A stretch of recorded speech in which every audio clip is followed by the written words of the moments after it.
Right, let's do this. So thank you so much for joining us, everybody. I'm Dominic. I'm the VP of Creative here at Resonance, and I'll be your host today. We've got a lot of people attending here, and the list keeps growing. I see we have people from Madrid, from Calgary, from Virginia's Blue Ridge. If you haven't, take a moment to drop your city or country in the comments. It's always interesting to see how many people are joining us and where they're calling from.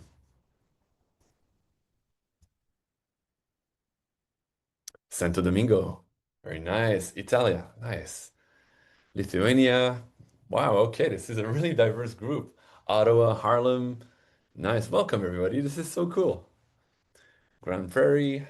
Nice. Yeah, I love Barcelona.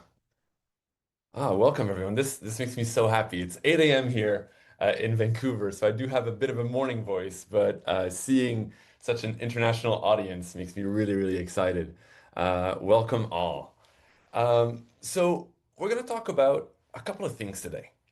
So we'll kick things off with an intro about Resonance and our services. Then we're going to be discussing the rise of the transformational economy. Where did it come from and what led to it? And then we'll take a deep dive into who the transformational travelers are and what it is that they seek. Following that, we're going to take a look at our proprietary transformational framework that helps us come up with amazing ideas for hotel, resorts, and destinations around the world. So you're really going to be able to get a peek behind the curtain here. So we are Resonance. We create transformative strategies, brands, and campaigns that bring cities, destinations, hotels, and resorts to life. We have a super diverse team of futurists, strategists, designers, storytellers, urbanists, and economists that are based in our New York, Vancouver, and Brussels office. What really makes us special is our unique balance of research, strategy, branding, and marketing. That means that we can deliver the logic on one side and the magic on the other. So we'll conduct research analysis on travelers and travel trends around the world, which is anything from consumer research to benchmarking analysis. We'll create strategies and plans for sustainable destination marketing and development. That means development plans, economic strategies, and real estate development. We'll express the identity, essence, and experience of a place through creative storytelling, branding, and experience design. That's my area of expertise. And of course, we'll be using marketing to attract guests with creative campaigns, content and communications, websites, video, photography, earned media, and media relations. Everything that we do here at Resonance boils down to helping places realize their full potential. It means that across every project, over 200 and counting, we strive to make places more livable, more lovable, and more prosperous for all. So we've been thrilled to partner with visionary places from all around the world. That means cities like New York, LA, or Brussels, Copenhagen, Montreal, Houston, and Baltimore. With global hospitality brands like IHG Kimpton, Marriott, Hilton, Four Seasons, Thompson, and with countries like Ireland, England, Aruba, Barbados, and of course, Destination Canada. And with that, let's get to our talk. So, what is the transformational economy and where did it come from? Well, before I answer this question, we first need to take a look at defining the experience economy and how social media sort of killed it. So, in 1999, Joe Pine and James Gilmore, who are two American business consultants, published The Experience Economy, which explained how companies needed to move beyond simply providing goods to staging experiences. They also argued that memories, not monuments, were the true souvenirs of travel. And that insight reframed the role of destinations. Essentially, stop selling sites or attractions and start creating experiences that are worth remembering. And this shift happened alongside the meteoric rise of social media, which gave people new ways to capture and to broadcast their personal lives. In the early 2000s and early 2010s, we were all discovering these new ways to connect with each other. And social media felt fresh, it felt connected, it was fun. By the mid 2010s, Social media had evolved into a global stage where destinations and brands of all sorts were competing to create the ultimate Instagrammable moment for maximum social clout. And by the late 2010s, social media had become a sea of same. In the rush to create shareable content, everyone started, staging the same ones. People queued up for identical shots, captured things at identical angles. They were wearing nearly identical expressions. And the result is this kind of highly curated but highly homogeneous soup that felt polished but very, very hollow. There's a video that I love. Let me play it here. Oh, is it working? Give me a second here. There we go. There's a video that I love that's called Insta Travel, and it shows this problem firsthand. The video showcases hundreds of travel images, which are all technically beautiful, but they are so similar that they blur into each other. The video's creator, Oliver Kima, holds a mirror up to our image of culture and travel. And to me, that video, as fun as it is and as funny as it is a sobering proof that the experience economy, while groundbreaking, has reached a bit of a saturation point, and people are catching on. Surely, they weren't the only ones hungry for more genuine connection, for more depth and meaning, right? So to stand out, destinations, hotels, and resorts alike would need to create more than just memorable moments that can be copied over and over. They would need to create meaningful change that went beyond simple social sharing and collecting likes. So the transformation economy is the natural next step. It's an economy where businesses focus on creating experiences with the potential to trigger deep personal, social, and environmental change within each of us. So, where the experience economy was focused on the me, that means creating a perfect image of myself in the perfect place to get as many likes as possible, the transformational economy is all about immersion, shared experiences that connects all of us in the we. And where the experience economy was focused about being seen, the transformation economy meets a need to self-actualize and discover a new side of ourselves. And where the experience economy was passive, the transformation economy puts you front and center. It's hands-on, it's active, and it seeks a new outlook on life, a new way to see things, to do things, new transformation. In the transformation economy, experiences are no longer the end goal. They're the way through which we can introduce transformation. Transformational experiences are more than just sightseeing, and they promise travelers that they won't just come home with a phone full of good photos, but rather a changed version of how they see the world, and most importantly, how they see themselves. According to the Stone Mental strategy firm, the transformational economy is valued at 208 billion in the US alone. And this sector is growing faster than goods, services, or even experiences. And the good news is that few industries are in a better position to lead the shift, like the tourism sector. That means hotels, resorts, destinations, cruises, tour operators, and the list goes on. So all of you here in this call, you're in the right place. Having said that, competition has never been fiercer. It's easier to travel the world and be anywhere for a reasonable fee. Travelers have become way more savvy as well. There's lots of consumer review sites. There's a lot more options. And that means that every destination is competing on a global stage.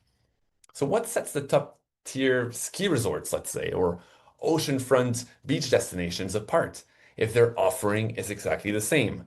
A room, a view, a beach, or a room, a mountain, and a couple of runs to ski down, right? So if everything offers the same thing, where's the opportunity to break through?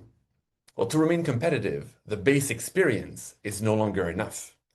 So we need to break through the tourism bubble and design unique transformational experiences that will define a destination and that will live far beyond the trip itself. So, who are those transformational travelers? What is it that they're seeking?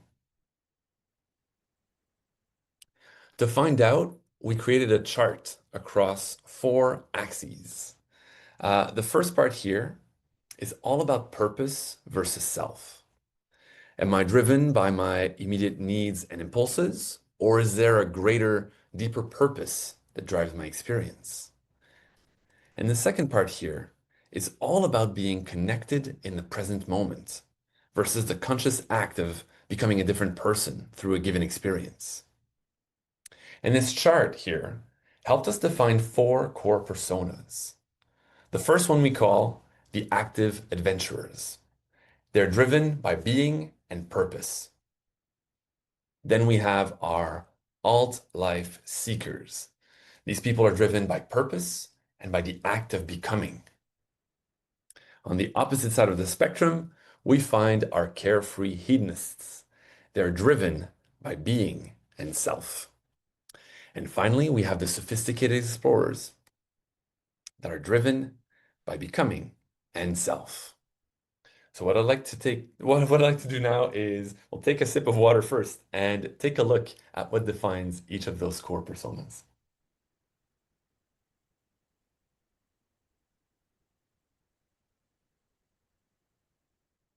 So our active adventurers experience transformation through action. So a good example of a kind of a perfect trip for them or perfect experience would be an off-piste ski trip or a trek in the Amazon. Something that gets them moving and discovering the world. Active adventurers crave experiences that are real, that take them out of their comfort zone, adventures that build their knowledge or their skills. To make it out of this adventure, I have to learn something. I have to master a skill. Sailing, paddling down rapids, learning how to ski or parachute, for example. The way they think is the better I get, the more fun the experience becomes, and the more transformational things get. The more out of my comfort zone I get physically, the more I get to transform. There's also a small element of danger that drives them. If I don't do this correctly, I might hurt myself. Or if I'm good enough, I'll get to the base camp first. I think all of us know people like this, right? They want to push their own limits. They're very competitive. So these are the active adventurers. And then we have our alt-life seekers who experience transformation through transcendence, which is really what this whole becoming axis is all about. An example of a transformational journey would be something like a spiritual immersive retreat or volunteering. Alt-life seekers like to go native. They seek a journey of change, probably more than any of the other three archetypes. They're likely the most esoteric as well. They're all about finding new forms of happiness, letting go of the things that they know to experience a journey of self-change. They're the kind of people that would leave their cell phones behind just to be more connected to the moment. Alt-life seekers are actively seeking transformation, and they're willing to let go of everything to experience it. They like to go native. On the opposite side of the spectrum, we have our carefree hedonists who experience transformation through pleasure. Now, a perfect trip for them would likely be in a resort surrounded by the people that they love, with access to different facilities like restaurants, yoga, art studios, or spas. They like safe environments and they like to go with the flow. So, depending on how they feel that day, they'll seek whatever gives them pleasure. And for the record, there's nothing wrong with following your needs and just keeping things slower and more fun. We can still craft transformational experiences that cater to carefree hedonists. Carefree hedonists don't like friction. They don't really like stress. They're traveling to relax. They're seeking a diversion from real life to fulfill their need of comfort. And our fourth persona is the sophisticated explorer who experienced transformation through discovery. So a perfect trip example would be to visit a foreign city or try an activity for the first time. These people want to collect experiences to bolster their personal brand. And I think social media is not dead and people still want to share, but there's a sort of a bucket list attitude to the sophisticated explorers that's a lot stronger than the other three personas. They like to be far from home, and they're driven by this endless curiosity. Oh, what's this new restaurant I heard about? Or, hey, have you heard about this new exhibition? I'm traveling halfway across the world to see a show or to taste something really, really novel. They like to seek the new, and in turn, that gives them a new point of view. They want to be emotionally involved in what they do, and they love to explore and change along the way. So we have our four personas here, and I'd like to pause just for a minute and ask the group, do you see yourselves in these personas? I'd like to know in the comment which best represents you. We have our active adventurers who seek transformation through action, alt-life seekers who seek transformation through transcendence, carefree hedonists who seek transformation through pleasure. And I definitely see myself as a sophisticated explorer.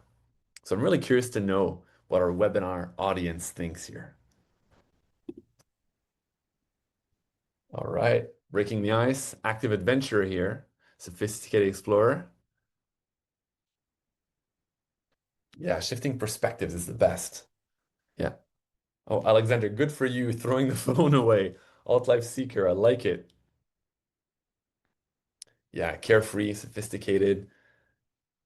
Okay, looks like we have a pretty good balance here. Well, it's good to know that these personas resonate, right? It's always tricky when we create a framework like this one. We want to make sure that people can see themselves and that we can really tap into the ingredients that are needed to initiate, transformational experiences. But I feel like we have a really good balance here. Thanks, everybody. Now, it doesn't matter if you're going after transcendence or pleasure, action or discovery. Every experience has the potential to be transformational. So what I'd like to do now is give you a look at our methodology behind the creation of a transformational experience. This is that look behind the curtain here. So I've mentioned this earlier, but a transformational experience is designed, and it's greater than the sum of its parts. So what I'd like to do now is break down each part together and show you how everything is connected. The first part is what I'm calling the raw material. If you're a resort owner, if you're in a destination, if you've got a hotel, it's what's around you. So what are we working from here? So it could be a mountain, a glacier, a beach, a jungle, a park, a city. It's what we have to work from to create an experience. Then we have what I'm calling the basic experience. So these are things like restaurants, spas, hiking trails. It could be an iconic bridge, a campsite, a resort. Now the list goes on here. But these are all starting points. And they were fine back in the experience economy, right? I just needed a really nice hotel. Or I just really needed a delicious restaurant. But now we have to work harder to elevate the base experience so that they become truly transformational, which is what takes us to our third ingredient. An unexpected twist that will help elevate or recontextualize that basic experience. So twists are endless, but I've listed a few here. So we could be using the time of the day, for example, to help tell a story or recontextualize an experience. Daytime, nighttime, dawn, dusk. We could be using the weather as well. Something that only happens when it's raining or only happens under deep snow. There could be a specific expertise that we tap into, something from a knowledge from a cultural ambassador or an indigenous leader who could provide a new perspective on a given experience. And then, of course, things like equipment or technology to look at an experience differently. And then there's this one little secret ingredient that we'll talk about later that I feel really helps elevate an experience. Now, the design twists here are just starting points, right? And the list is seemingly endless. So by combining all three ingredients helps unlock our transformational experience. By subverting expectations or adding a new twist on the familiar, we're transforming the way the activity is experienced. And therefore, we are transforming ourselves by looking at the world differently. Okay, so I've been talking for 25 minutes here. I think we can all agree that this is enough theory. So let's look at some real, tangible examples and see that methodology in action. All right. So our very first example will be targeting active adventurers who seek transformation through action. These are all examples, but our raw material here is a mountain. Our basic experience is a ski resort. It could be anywhere in the world, but just think of a typical ski resort. And there's a lot of ski resorts around the world, right? So what is that twist that can elevate our offering, that can make it surprising, that can make you look at the world differently and come back from your ski experience completely transformed? So what we're going to do here is we're going to play with the time of day. We're going to make it nighttime. And we're going to be adding technology to remix the experience. So we're going to be adding drones and we're going to be adding LED lights. So if we combine all of these elements, what it's going to give us is a night downhill experience. Imagine being lit up by your own colorful glowing ball of light. And that experience is called Heat Seeker. So this is a short film that was made back in 2019, back in Canada, out west. So imagine going downhill, followed by your own glowing LED drone that lights up your way. And as the colors change around you, it completely transforms the way you experience the mountain. How cool is that, right?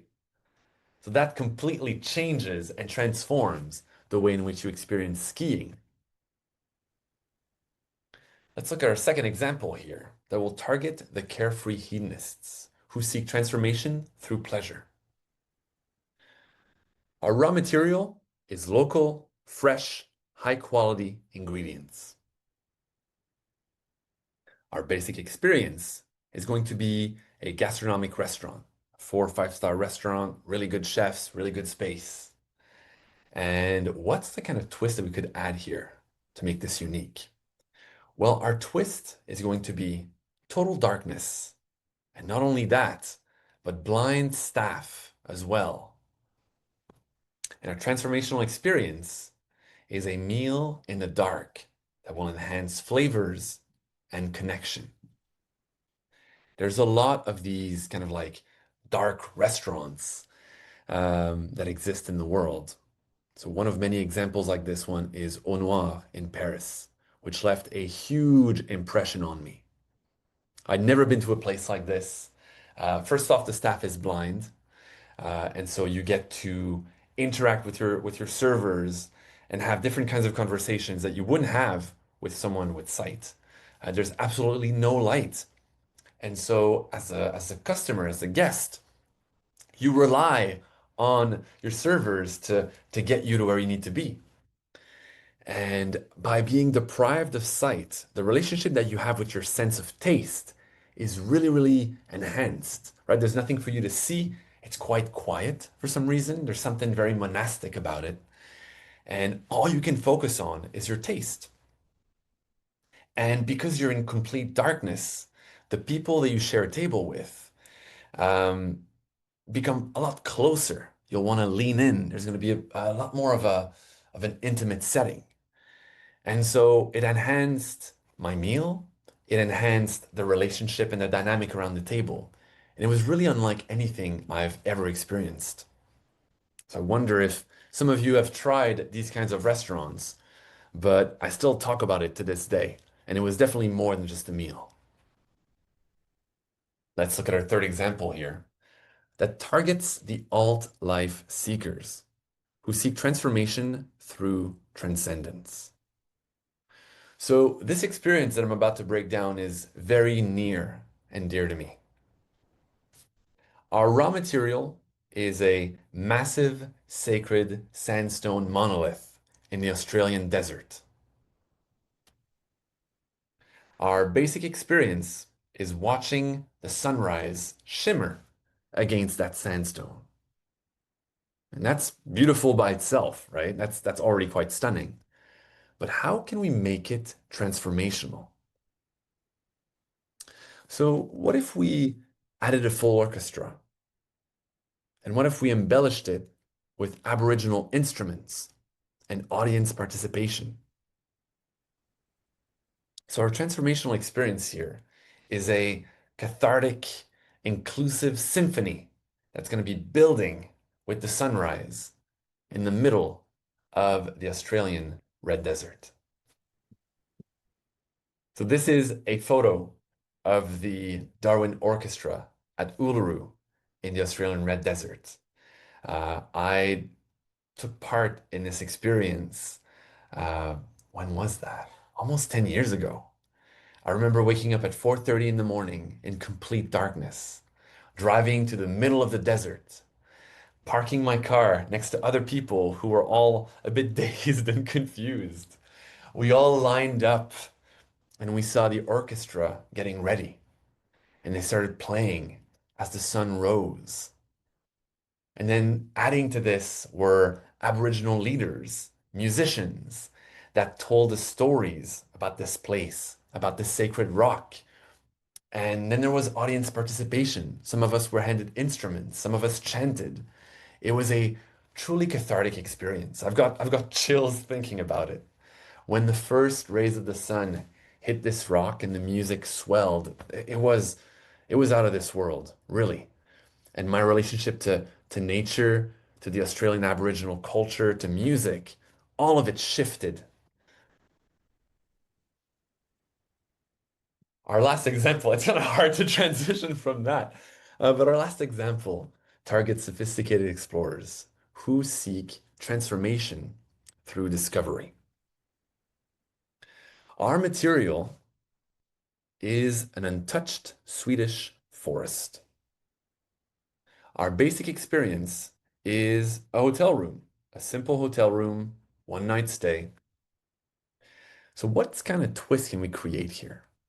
So, our twist will include elevation, it will include mirrors, and the concept of total natural immersion, and the idea of leaving no trace behind. So, our transformational experience is a minimalistic, floating, mirrored cube that seemingly disappears in the Swedish landscape. I have not yet been to this hotel. This is the Mirror Cube Tree Hotel in Sweden. I haven't been, but it's definitely on my list as a sophisticated explorer. So, sophisticated explorers really like new and novel things. I think that this is quite new and quite novel. The silhouette of this is already quite striking. The Mirror Cube Tree Hotel in Sweden seemingly disappears when seen from the right angle. You have all of these invisible floating pods that completely change the way in which you experience an overnight stay. Your room comes with a journey through a forest, and you go up a suspended bridge to your cube, and you get into your private kind of hidden haven that's unlike anything else.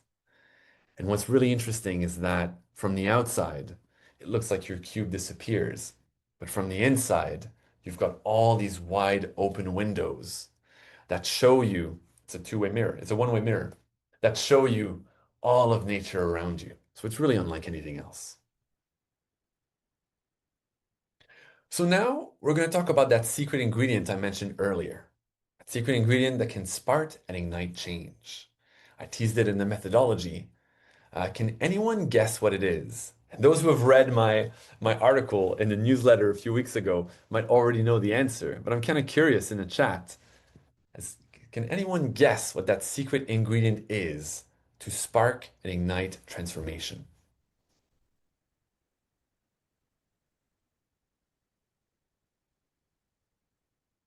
Surprise? Yeah, okay, that's a good one.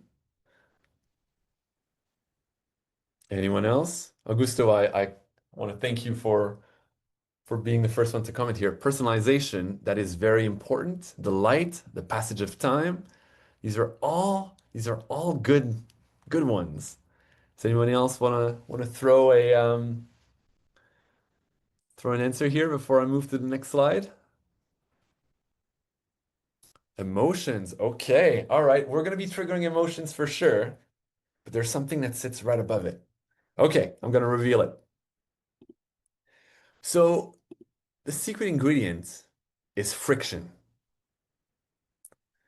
So while we often think of friction as an obstacle that is designed out of the consumer journey, in transformational travel, it can be the spark that ignites change. It heightens awareness, it signals meaning and importance, as well as inviting engagement. So that friction, that point of friction, will trigger emotions. It will trigger surprise. It might be affected by the passage of time, for example. So all of your answers are correct. The thing that made me really curious when we started kind of digging into transformational travel, transformational experiences, is how in my entire life as a creative, I've tried to remove friction. I've tried to take it out, make websites uh, easy to navigate, easy to understand, make campaigns, communications as seamless and as connected as possible. But friction here is a really, really potent ingredient. So anthropologist Victor Turner called the in-between states that are caused by friction liminal spaces. So these are threshold moments where old identities are suspended and new ones can emerge. So when you experience that friction, and we'll go through a couple of examples in the following slides. Um, and when you experience that friction and you get into a liminal space, norms will loosen, perspectives will shift, and new, more meaningful kinds of connections become possible.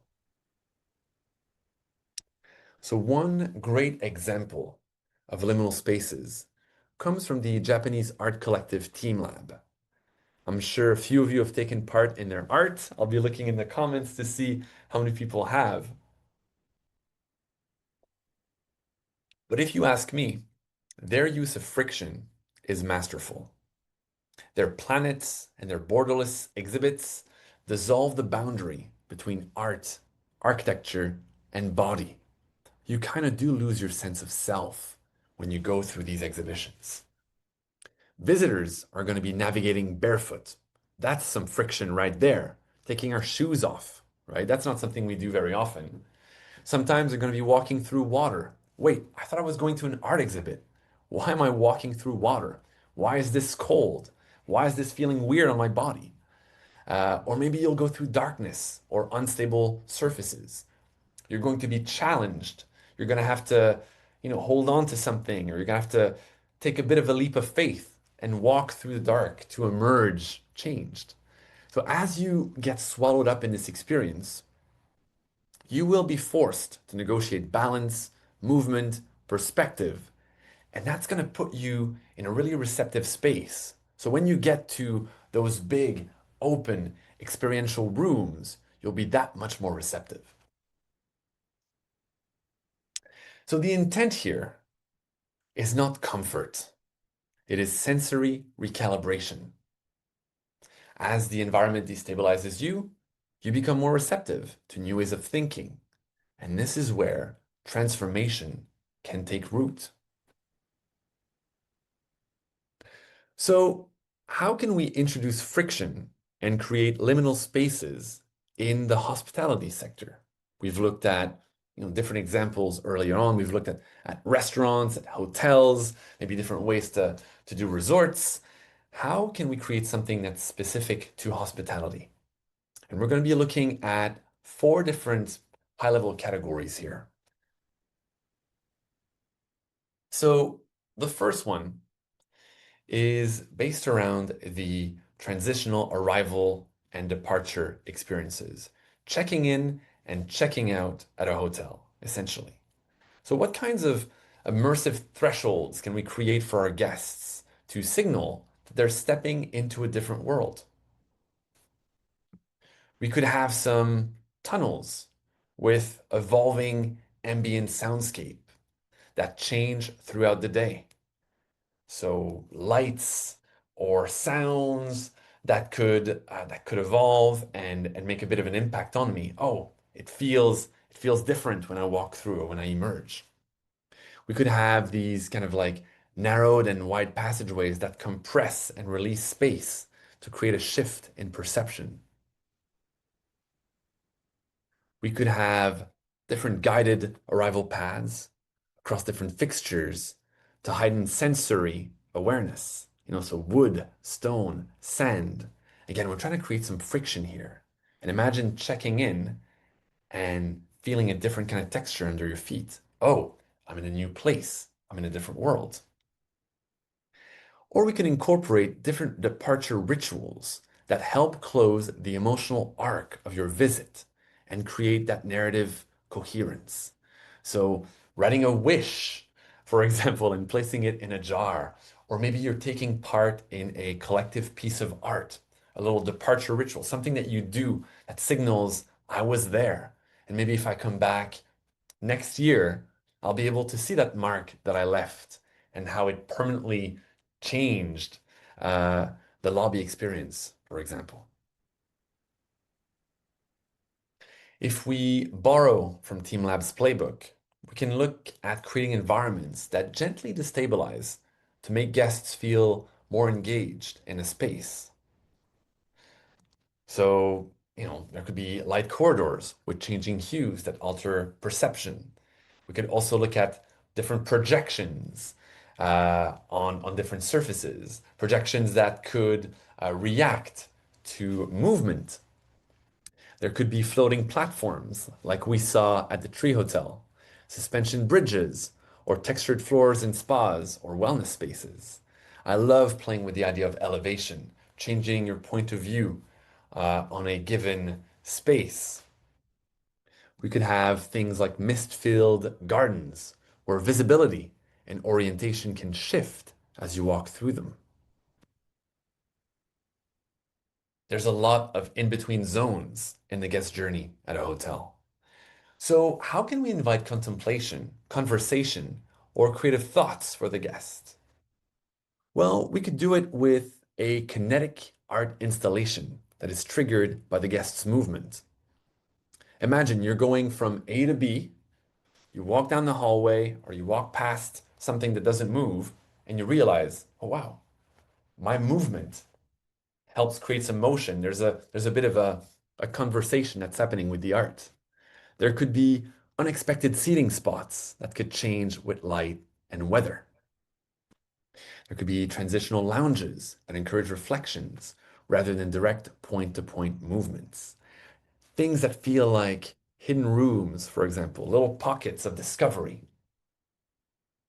And elevators are by nature a tool of transition. So how can we use them to tell a story? More on that later.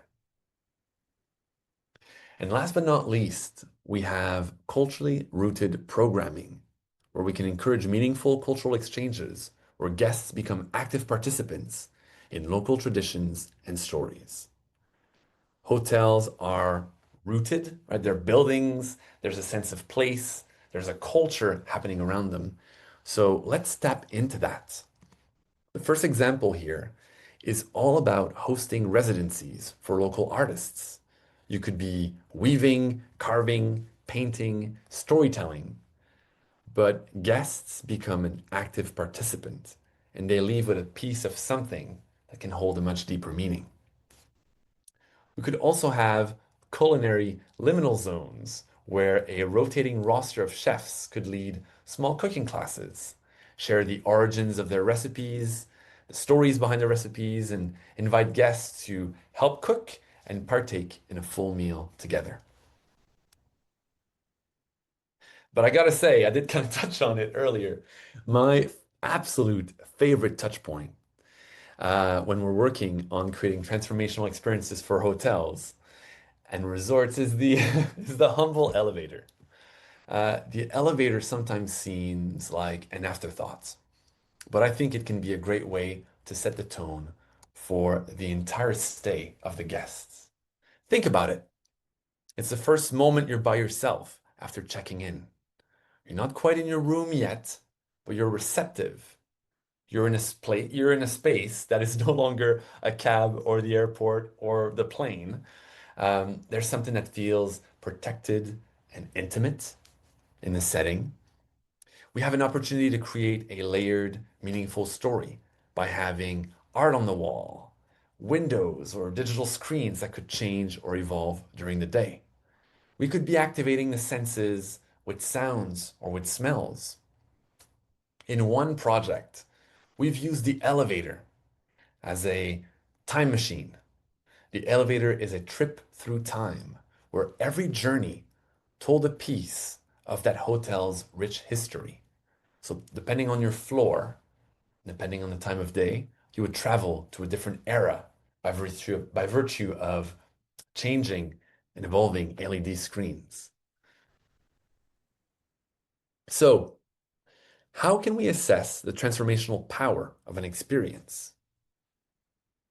What I'd like to do now is share a checklist that can help us make our ideas as powerful as possible. We've looked at the ingredients, we've looked at some examples that I've shared, and now it's a bit of an opportunity to step back and assess. So first off, a transformational experience needs to be meaningful. It needs to be something that is true to the location, to the environment, to the people, their tradition, and their cultures. The experience also needs to be relatable. Regardless of what kind of traveler you are, you need to be able to engage with the experience to be transformed by it. If it's too obtuse, if it's too uncomfortable, or if there's not a way for me to relate to it, I'm not going to transform. And of course, there's a huge element of accessibility that comes into play here. Transformational experiences also need to be designed. There has to be a human-made element that elevates or recontextualizes the raw materials and the basic experience. Ideally, a transformational experience has a signature moment that helps define it. For example, that signature moment could be the exact moments where the first glimmer of the sun hits Uluru, that sacred rock in the red Australian desert, and where the orchestra swells. Or it could be that first bite in that blacked out restaurant where the only available sense is your taste. The experience also needs to be layered. I like to think of it like video games, where you, as the protagonist, have a main quest and a side quest. For example, I'm at the hotel and I need to get to the front lobby. That's my main quest, right? I'm going from A to B. So I'll take the elevator, and there's an opportunity for me to experience something. And then out of the elevator, there's a hallway that might have a piece of art or a piece of technology that I can interact with. I might catch a unique scent along the way. So everything along the way to my main quest are little side quests, little moments that can initiate transformation, that can put me in a sort of a liminal state of mind. The experience also has to be personal, but it also has to be shared. If I'm taking part in a cooking class with local chefs as part of a cultural exchange program. I might be tasting new things, hearing new stories, gaining a new appreciation for certain ingredients, learning new skills. That's all personal, right? And there's an inwards and an outwards journey that goes on. But what about the other people around me who are taking the class as well? Are we going to be working as a team? Are we going to be bonding, sharing our own stories? Is our experience symmetrical, i.e., are we all doing the same tasks? Or is it asymmetrical? Each one is preparing a different piece of the meal, and all of it comes together in the end. Are we bonding over the meal that we share afterwards? Are we volunteering at a community organic farm run by the chef afterwards? So what is that shared element here? So if we bring it all together, creating transformative experiences starts by asking ourselves, what are travelers seeking when they're coming to our hotel, to our resort, or our destination? And we ask ourselves, what are the raw elements that we're working with? What's around us? What's the basic experience that we offer?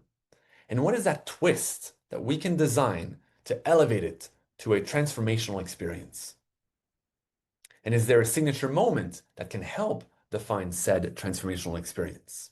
And remember, friction is your friend here. And once we've come up with the experience, we need to ask ourselves, is it meaningful? Is it true to the place? Is it relatable? Do I have a way to engage with it? Do we have main quests and side quests? Does it have an inward and outward journey and something that's both personal and shared amongst the group around me? And then ask yourselves, do travelers come back transformed through action, pleasure, transcendence, or discovery? What story are they going to be telling when they come back? As you've seen with my elevator experience, I believe that no experience is too small to be transformational. So let's create transformational experiences together. Nothing gets us more excited than creating experiences that redefine how people connect with the world. At Resonance, we've crafted unique activations in the Middle East that maximize the potential of natural sites. In Costa Rica, we shaped the vision for a new destination, one that's rooted in well-being, outdoor adventure, and cultural immersion and engagement. We're currently collaborating with the National Parks of Canada to develop new strategies that invite visitors to immerse themselves in Indigenous communities in authentic and respectful ways. And across North America, we've collaborated with different hospitality brands to shape the narrative of a hotel and craft meaningful touchpoints for the guests. Travel has evolved, and we believe that it's no longer about what visitors see, but who they become along the way. Our role at Resonance is to empower every place to realize their full potential, and every guest or visitor along with it. And with that, I'd like to thank you all for attending this masterclass. We've got 10 minutes left here, right on time. I'd welcome everyone to drop in your questions in the comments so that we can keep the conversation going.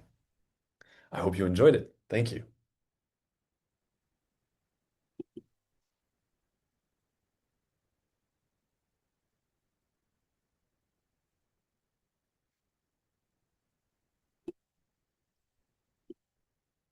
Oh, well, looks like we're getting really good feedback. Thanks, everybody. But is there a question in there?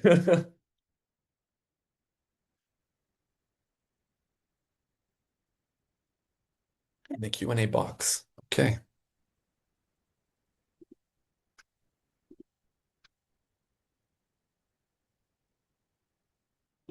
Okay, we have a question here.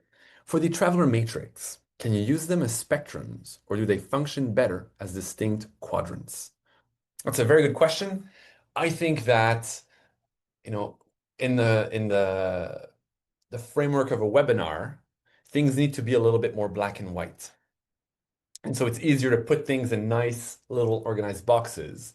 But I think that we are all multifaceted as humans, and therefore there's bound to be some overlaps, right? Some days I just want to seek pleasure and relaxation and calm. Some other days I want to push my limits and be an active adventurer. And so, yeah, I would think they're all spectrums. Uh, and whilst the quadrants help kind of anchor us a little bit, there's bound to be some overlap. We've got a question here. What is the best space, the best place to start from? Okay, what is the best place to start from when thinking of ways to elevate an experience? I did give a couple of examples earlier, so we could be looking at the weather, the time of day, the materiality. But for me, looking at the five senses is a really good starting point. Is there something that I'm going to see first? Is there something I'm going to be smelling? Thompson hotels, for example, I think always have a very distinct smell when you walk in. That's something I always remember, right? Are there going to be different materials that I'm going to be touching? What's playing in the background? Is there music? Is this live music, pre-recorded? Am I making music or sounds when I'm walking across a surface, for example? So the five senses make for just a very, very solid starting point. Have you seen regional trends in terms of what people seek when they travel to certain countries and continents? Well, we are in the process of creating our Future of Luxury Travel report, where we have a lot of these insights.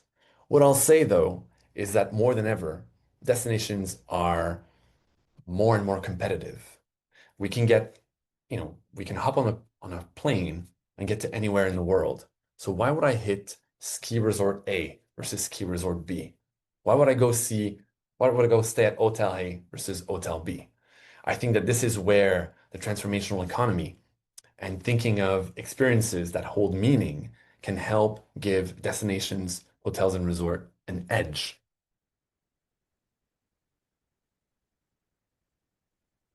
Just reading the questions here, team. Can you talk a bit more about how transformational travel can encourage repeat visitation? Some of the examples you provided seem like once in a lifetime opportunity. That's very true. Um, I think that I've used big examples to prove my point. But there's a lot, especially in the luxury sectors, there's a lot of creatures of habit.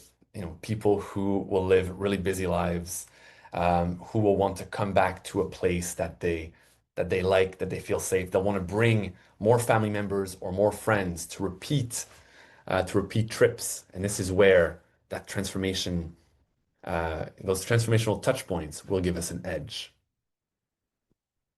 How to make transformation for your services and not appear gimmicky? I think authenticity really is the secret ingredient here. If you are a hotel, a resort, you are rooted in a place. Say you're in a country. I'll talk about Costa Rica, the project that we did. We are surrounded by beautiful natural landscapes. There is an existing culture, there's a language, there's flavors that are kind of like native to the place. And so if you tap into that, and if you bring people with that expertise, then you're no longer gimmicky. You're being authentic. You're being true to the place. So it's really about, creating room for engagement and for true authentic cultural leaders. And in this example, to be part of that process.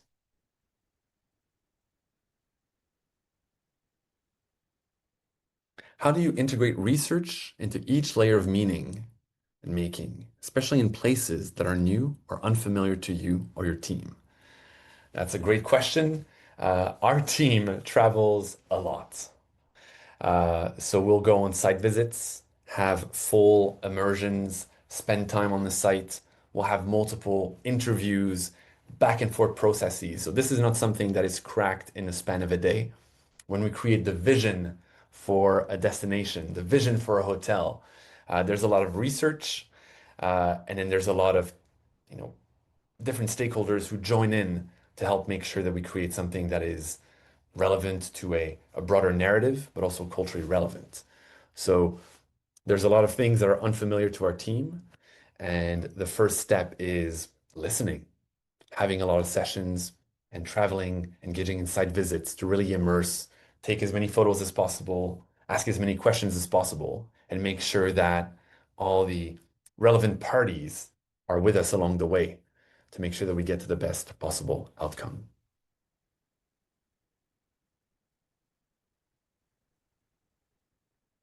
How does resonance deal with the challenge of positioning itself into an environment where it can produce its greatest work? How do you warm people to transformation before it manifests? That's a great question. Very layered. I gotta say, team, this is all super, super smart stuff. I think our edge, and I did speak to it at the start of the presentation, our edge at Resonance is that we have both a research brain and a creative brain. And different clients have kind of different ways to interact with information, to distill information, and to gather insights and takeaways. Some people might be more receptive to a creative approach where we show best practices and examples and approach more kind of high-level visioning exercises. Some people might be a bit more rational and will follow the research, they'll follow the numbers. The transformational economy is worth $208 billion in the US alone. So there's a potential there. And backed with all the background research that we do, our future of luxury travel reports, for example, our state of the city reports that we create too, we can start to gather more, I guess, logic-based or fact-based insights that can help create alignment in a vision. Hopefully, this can help answer your question, Alexander. And maybe one more question here. I see we're almost at time, and I really appreciate everyone jumping in and asking really, really thoughtful questions. Let me have a look here.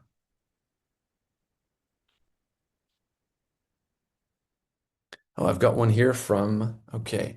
We often curate, so I'm a graphic designer for an art advisory agency where many of our clients are resorts and hotels. We often curate art collections, but when budgets are limited or projects lean more towards print design, how would you suggest creating meaningful, transformational experiences in a simpler, more traditional way? I think that, from one creative to another, I would go back to the narrative of the hotel. What is the story that we're trying to tell? Um, what is our edge here? And I think that when you can work your way back to a story, to a core promise that the hotel has, it's easier to find creative solutions. It's not always about finding the most expensive thing or the most exclusive thing. It's about finding something that powerfully delivers on the promise or the narrative of a hotel. Something as simple as a nightcap service can have a huge impact in the experience of the guests and can be kind of amplifying uh, the story of the place. So, for example, if you're surrounded by wildflowers in kind of a garden hotel. Maybe your nightcap service includes wildflower tea. Uh, if you have pieces of art that you have to, fill, if you need to fill each room with a piece of art, maybe there are different print techniques that are native to the place that are a bit more cost effective that help kind of enhance the narrative of the place and the promise of the hotel. I hope I'm answering this in a way that makes sense here. And I see that we're at time. Thanks, everybody. Have a good one.